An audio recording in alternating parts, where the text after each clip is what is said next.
इतिहासकारों ने, फिल्मकारों ने गंगूबाई की दास्तान लिखी, जोधा अकबर का प्रेम गाया, अनारकली को अमर कर दिया। लेकिन इस धरती की असली बेटियां, इस धरती की असली वीरांगनाएं, इस धरती की असली आइडियल जिन्हें आज की पीढ़ी को फॉलो करना चाहिए, माई भागो, झलकारी बाई, रानी दुर्गावती, रानी लक्ष्मीबाई, उन्हें चाटुकारों ने भुला दिया। अब इन चाटुकारों ने भुला दिया हो तो क्या हुआ? हम तो हैं। अब हम देंगे ना वो जगह जिसकी वो हकदार हैं। इस वीडियो को हर मोबाइल तक पहुंचाओ, क्योंकि ये सिर्फ कहानी नहीं, हमारे देश का और हमारा साझा गौरव है। आज मैं आपको एक ऐसी कहानी सुनाने वाला हूं, माई भागों की कहानी। केवल एक युद्ध की दास्तान नहीं है, यह आत्मगौरव, पश्चाताप, बलिदान और गुरु भक्ति की चरम मिसाल है, जिसने पूरे सिख इतिहास की दिशा बदल दी। और आज जिस तरह से हमारा समाज और हमारा यूथ भटक रहा है, उन्हें ऐसी ही कहानियां सुनाने की जरूरत है। इस भारत की धरती ने सिर्फ वीरों को पैदा नहीं किया है, यहां वीरांगनाएं भी पैदा हुई हैं, गुरु मां भी पैदा हुई हैं, जिसके नाम से मुगल फौजी तक कांप उठी थी। एक शेरनी जिसे इतिहास ने मुक्तसर की मां और संत सिपाही के रूप में याद रखा। यह कहानी है सिख योद्धा माई भागो यानी माता भाग कौर की। तो साल 17वीं सदी के उत्तरार्ध में पंजाब के झाबल कला गांव, जो आज का अमृतसर जिले में है, एक बेटी जन्म लेती है। नाम रखा जाता है भाग कौर, जिसे आगे चलकर दुनिया माई भागो के नाम से जानने वाली थी। वो एक जाट सिख जमींदार भाई मल्लो शाह की इकलौती बेटी, जिनका परिवार पीढ़ियों से सिख गुरुओं की सेवा और संगत से जुड़ा हुआ था। बचपन से ही माई भागो ने अपने परिवार में एक ही तरह की कहानियां सुनी थी, वीरता की कहानियां, गुरु अर्जन देव जी की बलिदान की कहानियां, गुरु हरगोबिंद सिंह जी पर मुगल सेना के हमले और औरंगजेब के जुल्म, इन सब की कहानियां। इन किस्सों ने उनके भीतर आग जला दी। अत्याचार के सामने चुप रहना उन्हें कभी भी मंजूर नहीं था। साल 1699 गुरु गोबिंद सिंह जी ने खालसा पंथ की स्थापना की और सिखों के भीतर संत के साथ साथ सिपाही का भाव भी जाग उठा। कहा जाता कि इसी दौर में माई भागो आनंदपुर साहिब जाकर सीधे गुरु जी की सेवा में शामिल होना चाहती थी, उनकी सेना का हिस्सा बनना चाहती थी, मगर पिता ने बेटी को दूर भेजने की आज्ञा नहीं दी। लेकिन माई भागो यहीं पर रुकने वाली नहीं थी, वो हार मानने वाली नहीं थी। उन्होंने अपने ही पिता से युद्ध कला, घुड़सवारी और हथियार चलाना सीखना शुरू कर दिया। ब्रिटेन की सिख मिशनरी सोसाइटी सहित कई स्रोतों में वर्णन मिलता है कि माई भागो ने अपने मुख्य हथियार के रूप में भाले को चुना और गांव के पास जंगल में पेड़ों को भेद कर रोज अभ्यास किया करती थी। जिस उम्र में आपकी बच्चियां आज मोबाइल पर रील्स स्क्रॉल करती हैं, उस उम्र में वह अपने शत्रु की छाती पर निशाना लगाना सीख रही थी। इधर पंजाब के आसमान पर अंधेरा और गहरा होता जा रहा था। मुगल बादशाह औरंगजेब ने गुरु गोबिंद सिंह जी को कुचलने के लिए फौजी घेरा कसना शुरू कर दिया था।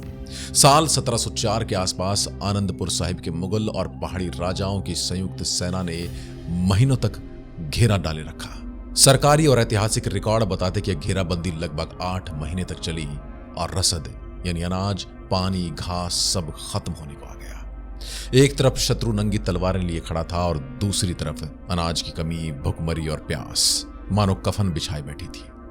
इतने कठिन हालात में भी लगभग 10,000 सिख गुरु गोबिंद सिंह जी के साथ डटे रहे। लेकिन जुल्म की इंतहा ये थी कि दुश्मन केवल तलवार ही नहीं, भूख और प्यास भी तो दुश्मन ही थी, जो उन्हें तोड़ने की कोशिश कर रहा था। जब शत्रु दल अपनी ताकत से गुरु गोबिंद सिंह जी को नहीं जीत सका, तो फिर उन्होंने जो खेल शुरू किया, वह मुगलिया और गुरु गोबिंद सिंह जी के इतिहास में हमेशा याद रखा जाएगा। मुगल सेना भी इस लोहे के इरादे को तोड़ न सकी, तो उन्होंने एक चाल चली। शांति और सुरक्षा का वादा किया गया। कहा गया कि अगर गुरु साहिब आनंदपुर छोड़ दें तो उन्हें और उनके साथी को सुरक्षित निकल जाने दिया जाएगा। और ये कुरान पाक को सिर पर रखकर कसम खाई गई थी वजीर खान और दिलावर खान के चेलों और उनके द्वारा। लेकिन जैसे ही किले से बाहर निकले तो मुगलों ने अपनी फितरत जाहिर कर दी। जैसे गुरु गोबिंद सिंह जी और उनके साथी किले से निकले, वादा तोड़ दिया गया, कस्में भुला दी गई। ईमान के पक्के लोग अपने आप को कहने वाले ईमान से डगमगा गए। सिरसा नदी की तरफ बढ़ते हुए उन पर हमला हुआ। भीषण जंग छिड़ गई और बिखरते बिखरते कारवां चमकौर तक जा पहुंचा, जहां गुरु गोबिंद सिंह जी के बड़े दो साहिबजादे अजीत सिंह और जुझार सिंह शहीद हो गए। सिख थके मांदे घर की ओर लौट रहे थे, कोई वहीं पर पड़े थे और कुछ फिर से संघर्ष करने के लिए तैयार है। लगातार युद्ध, भूख और मौत के साए में कई सिख योद्धा थक गए थे। उनमें से 40 सिख ऐसे भी थे जिन्होंने लिखित रूप में यह तक कह दिया कि वो अब गुरु के साथ नहीं है। यानी उन्होंने एक तरह से बेदावा लिख दिया, गुरु को त्यागने का बेदावा। अब ये 40 सिख घर तो लौट आए और उन्होंने सोचा भी होगा कि जब वो घर पहुंचेंगे तो आनंद से जीवन जिएंगे। तो पूरे गांव में उनके लौटने की चर्चा थी।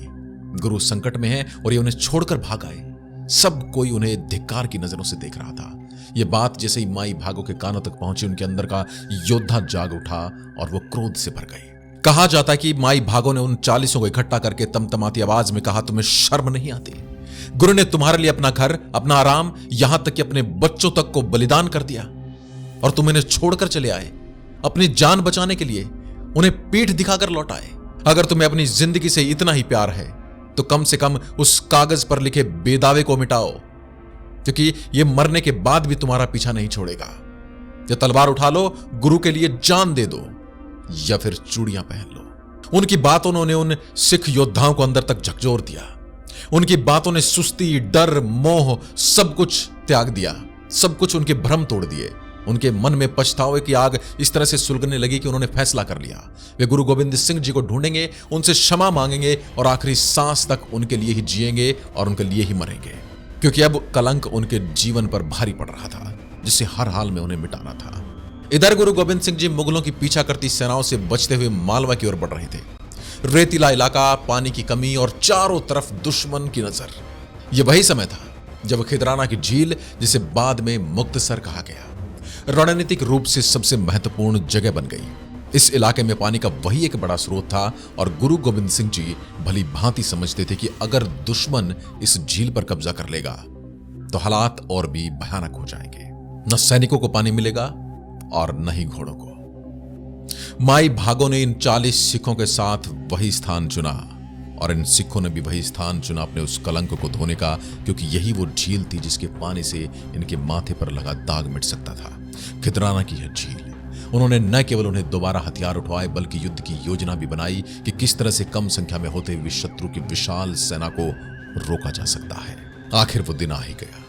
29 दिसंबर 1705, मुक्तसर की भीषण जंग। उठती धूल, 10,000 के काफिलों के साथ मुगल सैनिक उनकी ओर बढ़ते हुए, और एक तरफ 40 सिख और उनकी नेतृत्व करती हुई एक वीरांगना। 29 दिसंबर 1705, खिदराना की झील आज एक गवाह बनने वाली थी। एक ऐसे युद्ध की गवाह जो कायरों को भी सबसे बड़े जाबाज योद्धा बनाने की हिम्मत रखता है। केवल 40 सिख और उनके साथ एक योद्धा महिला माई भागो, हाथ में भाला उठाए। वह पूरी खालसा वेशभूषा में, सिर ऊंचा, हाथ में भाला लिए खड़ी थी। कहा जाता कि उन्होंने नारे लगाए, जो बोले सो निहाल, सत श्री अकाल, और अपने चौकियों पर डटे इन सिखों को आखिरी सांस तक लड़ने की प्रेरणा दे दी। वो सिख जानते थे कि आज अगर माथे पर लगा हुआ दाग धोया जा सकता है तो यही वो दिन है, इसलिए वो सब कुछ आज न्योछावर करने वाले थे। रणनीति बिल्कुल साफ थी। झील के आसपास का दलदली और रेतीला इलाका दुश्मन के घुड़सवारों के लिए बहुत ज्यादा अच्छा नहीं था, वह उन्हें नुकसानदेह था। माई भागो और उनके साथी झील के चारों ओर फैल गए और जैसे ही दुश्मन आगे बढ़ा उन्होंने घात लगाकर हमला किया। अचानक हुए इस हमले से दुश्मन एकदम से सकपका गया। उधर पास की ऊंची टीलेनुमा जगह से गुरु गोविंद सिंह जी भी अपने तीरों से मुगलों पर बरस पड़े।